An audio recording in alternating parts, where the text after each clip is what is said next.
ಧನುರಾಶಿ, ಒತ್ತಡವನ್ನು ದೂರ ಮಾಡಿಕೊಳ್ಳಿ. ವಿಶ್ರಾಂತಿಯ ಅಗತ್ಯತೆ ನಿಮಗಿದೆ. ಯಾವ ಒತ್ತಡ ಅಂತ ಕೇಳಿದರೆ ಮಾನಸಿಕವಾದಂತಹ ಒತ್ತಡ. ಯಾವ ಕೆಲಸವೂ ಆಗೋದಿಲ್ಲ. ಆದರೆ ಯೋಚನೆ ಮಾಡುವಂಥದ್ದು, ಮಾತಾಡುವಂಥದ್ದು ಮಾತ್ರ ತಪ್ಪಿದ್ದಲ್ಲ ಅನ್ನೋ ರೀತಿಯಲ್ಲೇ ಆಗೋಗುತ್ತೆ. ಹಣ ಹೂಡಿಕೆಗೆ ಬೇರೆಯವರು ಹೇಳಿದರೂ ಕೂಡ ಹಿಂಜರಿತೀರಿ. ಅಂದರೆ ಧೈರ್ಯ ಇಲ್ಲ ಅಂತ ಅದರ ಅರ್ಥ. ನಿಮಗೆ ಅನುಕೂಲವಾಗುತ್ತೆ ಅಂತ ಹೇಳಿ ಯೋಗ್ಯರು ನಿಮಗೆ ಬಂದು ಸಲಹೆಯನ್ನು ಕೊಟ್ಟರೂ ಕೂಡ ನಿಮ್ಮ ಮನಸ್ಸಿನಲ್ಲಿ ಆ ವಿಚಾರಗಳು ಬರುವುದೇ ಇಲ್ಲ. ಆದ್ದರಿಂದ ಆಗ್ತಕ್ಕಂತಹ ಅನಾಹುತಗಳೇನೋ ಅನ್ನುವಂತಹ ಆತಂಕದಲ್ಲೇ ನೀವಿರ್ತೀರೇ ಹೊರತು ಧನಾತ್ಮಕವಾಗಿ ಚಿಂತನೆಯನ್ನು ಮಾಡ್ತಕ್ಕಂತಹ ಮನಸ್ಸು ನಿಮ್ಮದಾಗಿರೋದಿಲ್ಲ. ಹಾಗಾಗಿ ಅಧೈರ್ಯದಿಂದ ನೀವು ಹಣ ಹೂಡಿಕೆಯನ್ನು ಮಾಡೋದಿಲ್ಲ ಅಂತ ಅರ್ಥ. ಕಮಿಷನ್ ಏಜೆಂಟ್ಸ್ಗಳಿಗೆ ಲಾಭ ಇರುವಂತಹ ದಿವಸವಾಗುತ್ತೆ. ಮಕ್ಕಳಿಗೋಸ್ಕರವಾಗಿ ಹಣ ವ್ಯಯವಾಗುತ್ತೆ, ಆದರೆ ಸಂತೋಷ ಅನ್ನುವಂಥದ್ದು ಇಮ್ಮಡಿಯಾಗುತ್ತೆ. ಮಕ್ಕಳಿಗೋಸ್ಕರವಾಗಿ ಹಣವನ್ನು ಖರ್ಚು ಮಾಡಿದರೂ ಕೂಡ ಮನಸ್ಸಿಗೆ ಸಂತೋಷ ಇದೆಯಲ್ಲ ಅನ್ನುವಂಥದ್ದೇ ಮುಖ್ಯ. ತುಂಬ ಕೆಲಸದ ಒತ್ತಡ, ಸ್ವಲ್ಪ ಆದಾಯ. ಕೆಲಸ ಜಾಸ್ತಿ, ಬರತಕ್ಕಂತಹ ಲಾಭ ಅಥವಾ ಆದಾಯ ಅಥವಾ ಸಂಬಳ ಇದು ಕಡಿಮೆ ಪ್ರಮಾಣ ಅನ್ನುವಂಥದ್ದು. ಮನೆಯವರಿಗೆ ಸಂತೋಷ, ತೃಪ್ತಿ ಇತ್ಯಾದಿಗಳೆಲ್ಲ ಇರುತ್ತೆ. ಆದರೆ ನೀವು ಅದನ್ನು ನಿಮ್ಮದಾಗಿಸ್ಕೊಳ್ಬೇಕು. ನಿಮಗೂ ಸಂತೋಷ ಬೇಕು, ನಿಮಗೂ ತೃಪ್ತಿ ಬೇಕು. ಅದಿಲ್ಲ. ಮಾನಸಿಕವಾಗಿ ಸರಿಯಾದರೆ ಅವೆಲ್ಲ ಸಿಕ್ಕುವಂಥದ್ದು. ಎಷ್ಟು ಏನು ಮಾಡಿದರೂ ಕೂಡ ಮನಸ್ಸಿನಲ್ಲಿ ಸಮಾಧಾನ ಇಲ್ಲ, ಅತೃಪ್ತಿಯೇ ಅಂತಾದರೆ ಯಾರೂ ಏನು ಮಾಡಲಿಕ್ಕೆ ಸಾಧ್ಯ ಆಗದೇ ಇರತಕ್ಕಂಥದ್ದು. ಶಿವಾರಾಧನೆಯನ್ನು ಮಾಡಿ ಈಶ್ವರನ ಪ್ರೀತಿಗೋಸ್ಕರವಾಗಿ ಅವನ ಪೂಜೆ, ಜಪ, ಮಂತ್ರಪಠನ ಇತ್ಯಾದಿಗಳನ್ನು ಮಾಡಿ ಶುಭವಾಗಿ. ಮಕರ ರಾಶಿ, ಹಣದ ವಿಚಾರಕ್ಕೆ ಸ್ವಲ್ಪ ಮಾತುಕತೆ, ಜಗಳ ಇವೆಲ್ಲವೂ ಕೂಡ ಮನೆಯಲ್ಲಿ, ಸ್ನೇಹಿತರ ಮಧ್ಯದಲ್ಲಿ, ಬಂಧುಗಳಲ್ಲಿ ಎಲ್ಲಿ ಬೇಕಾದರೂ ಕೂಡ ಆಗಬಹುದು ಅಂತ ಅರ್ಥ. ಸಾಲ, ಬಡ್ಡಿ, ವ್ಯವಹಾರ ಇತ್ಯಾದಿಗಳೆಲ್ಲ ಬೇಡ ಈ ದಿವಸ. ಸಾಲವನ್ನು ಮಾಡಲಿಕ್ಕೆ ಹೋಗಬೇಡಿ, ಬಡ್ಡಿ ವ್ಯವಹಾರ ಬೇಡ.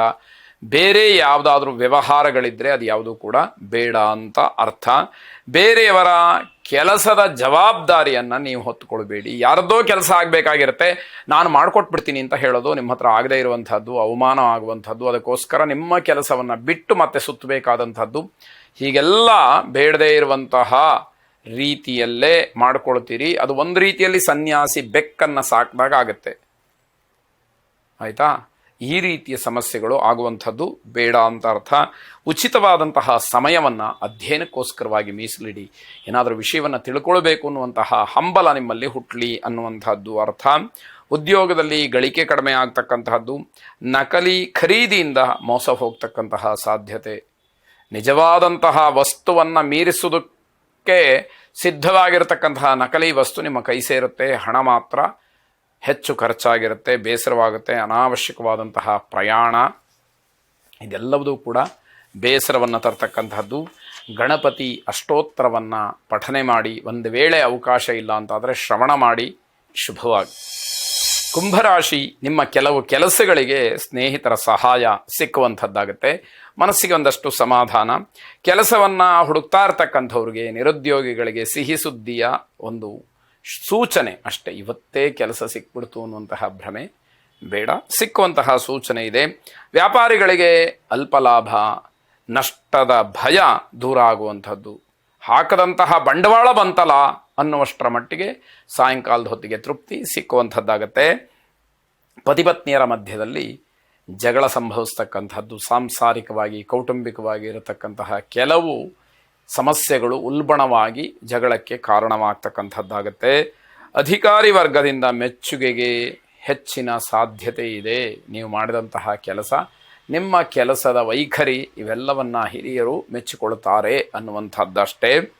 ಸರ್ಕಾರಿ ಕೆಲಸಗಳಿಂದ ಆಗತಕ್ಕಂತಹ ತೊಂದರೆಗಳು ನಿವಾರಣೆಯಾಗುತ್ತೆ. ನಿಮಗಾಗಬೇಕಾದಂತಹ ಅನುಕೂಲತೆಗಳು ಆ ಸಂದರ್ಭಕ್ಕನುಗುಣವಾಗಿ ಆಗತ್ತೆ ಅಂತ ಅರ್ಥ. ವಿಷ್ಣು ಸಹಸ್ರನಾಮವನ್ನು ಶ್ರವಣ ಮಾಡಿ, ಪಠನೆ ಮಾಡಿ, ಆ ಮಹಾವಿಷ್ಣುವಿನ ಅನುಗ್ರಹಕ್ಕೆ ಪಾತ್ರರಾಗಿ ಶುಭವಾಗಿ.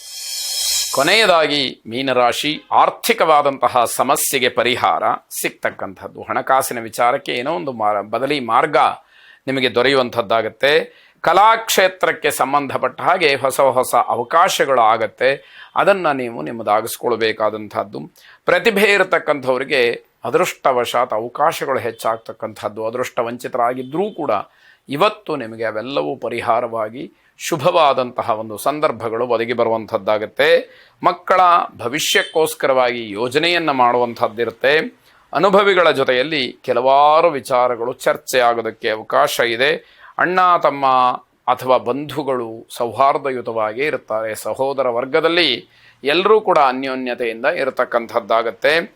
ಮನೆ ದೇವರನ್ನು ವಿಶೇಷವಾಗಿ ಪ್ರಾರ್ಥನೆ ಮಾಡಿ, ಪೂಜೆ ಮಾಡಿ, ದೇವರ ಅನುಗ್ರಹಕ್ಕೆ ಪಾತ್ರರಾಗಿ ಶುಭವಾಗಿ.